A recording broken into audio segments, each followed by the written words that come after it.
Hello friends, नमस्कार। स्वागत है आपका उज्जवल क्लासेस यूट्यूब चैनल में। मैं प्रेमलता आप सबका स्वागत करती हूं।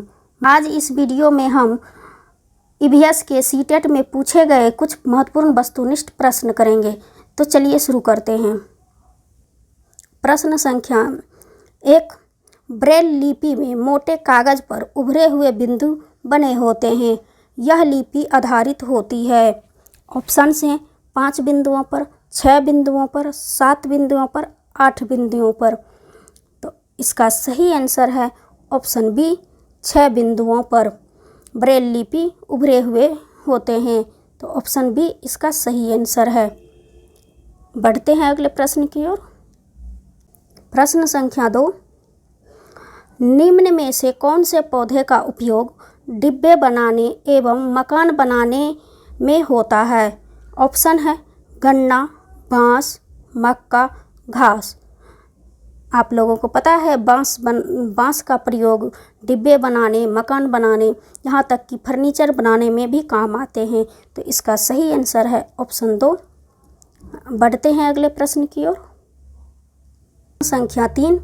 कर्क रेखा निम्न में से किन भारतीय राज्यों से होकर गुजरती है?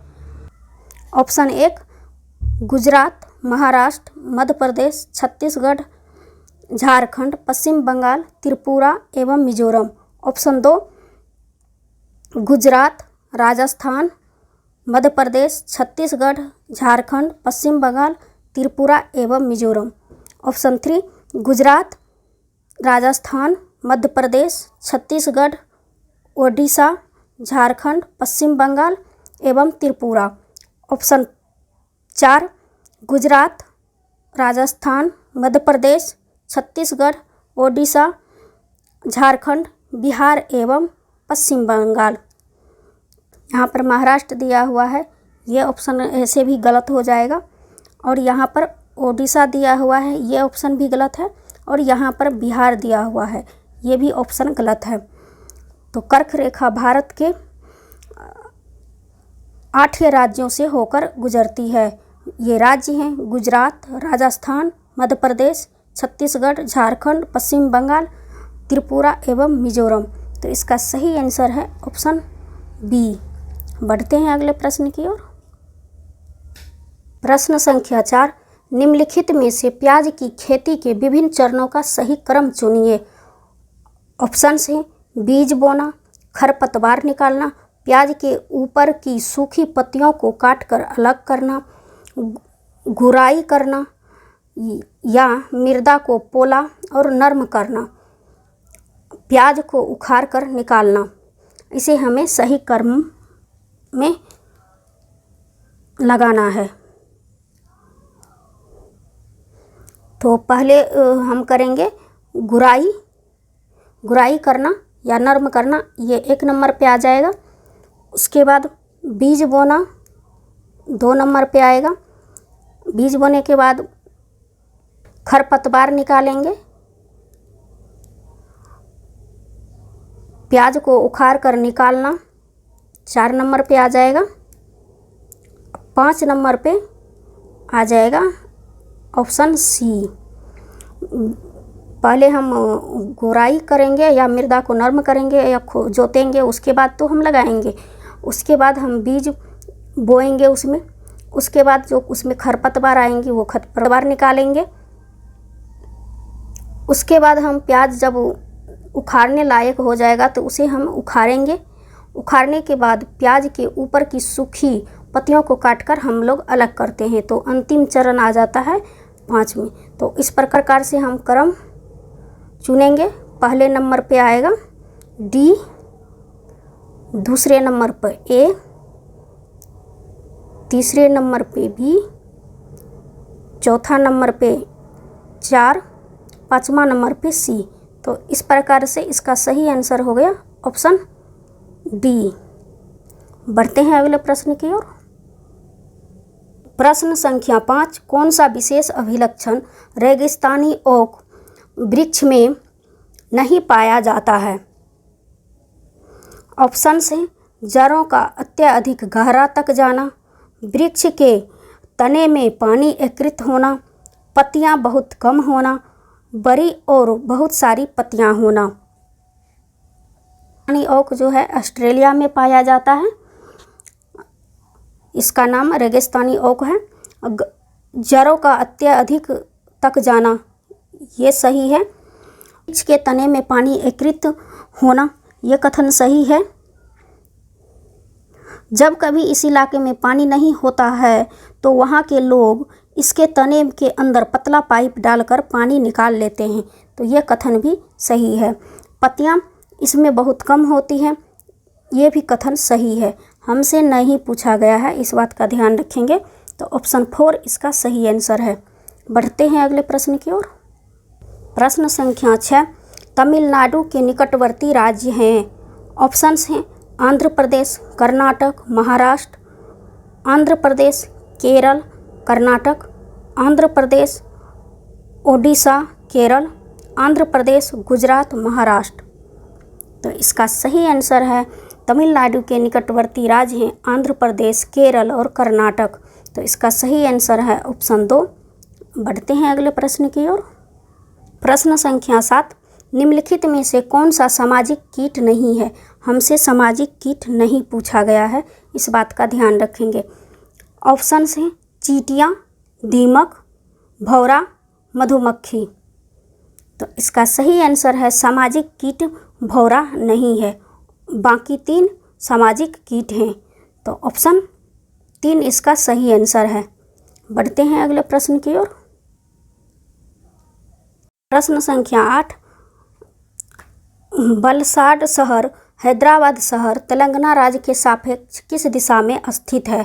ऑप्शन हैं दक्षिण पश्चिम, उत्तर पश्चिम, उत्तर पश्चिम। तो इसका वलसाड शहर हैदराबाद शहर तेलंगाना राज्य के सापेक्ष उत्तर पश्चिम दिशा में स्थित है। तो इसका सही आंसर है ऑप्शन 4। बढ़ते हैं अगले प्रश्न की ओर। प्रश्न संख्या 9, निम्नलिखित में से कौन सी मुद्रा अबू धाबी में प्रचलित है।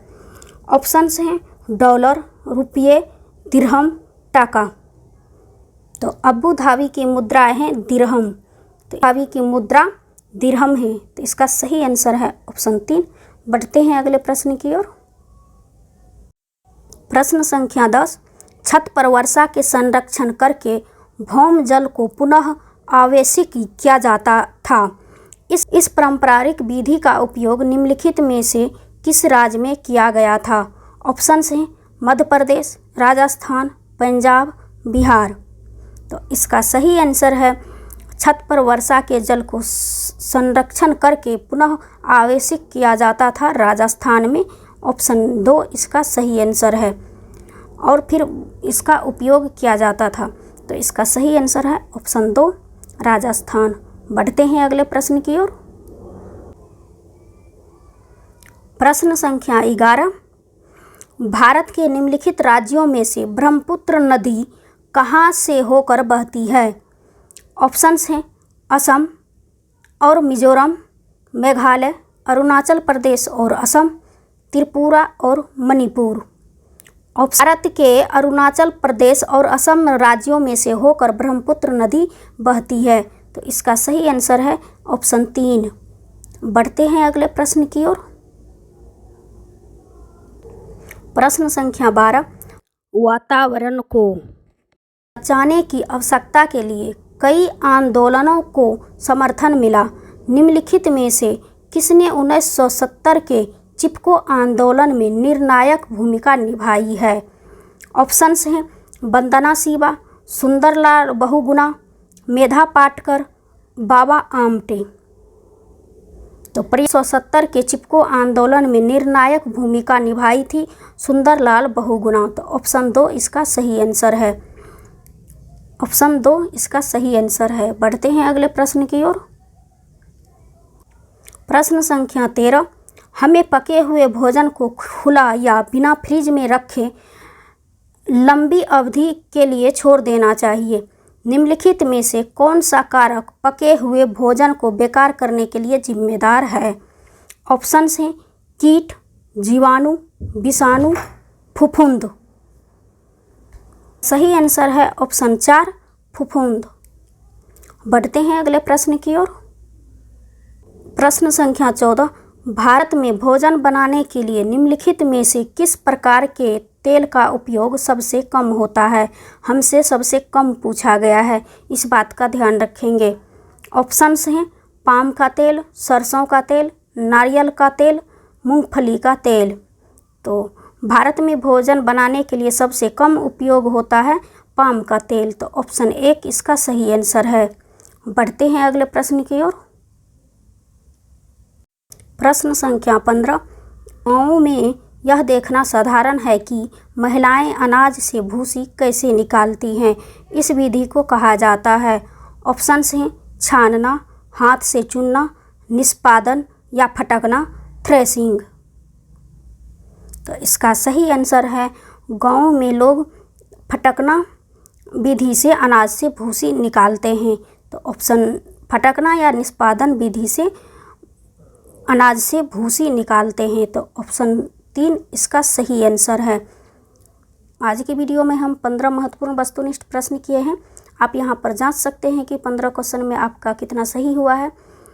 तो आज के वीडियो में बस इतना ही। मिलती हूं अगले वीडियो में नए प्रश्नों के साथ। Thank you so much.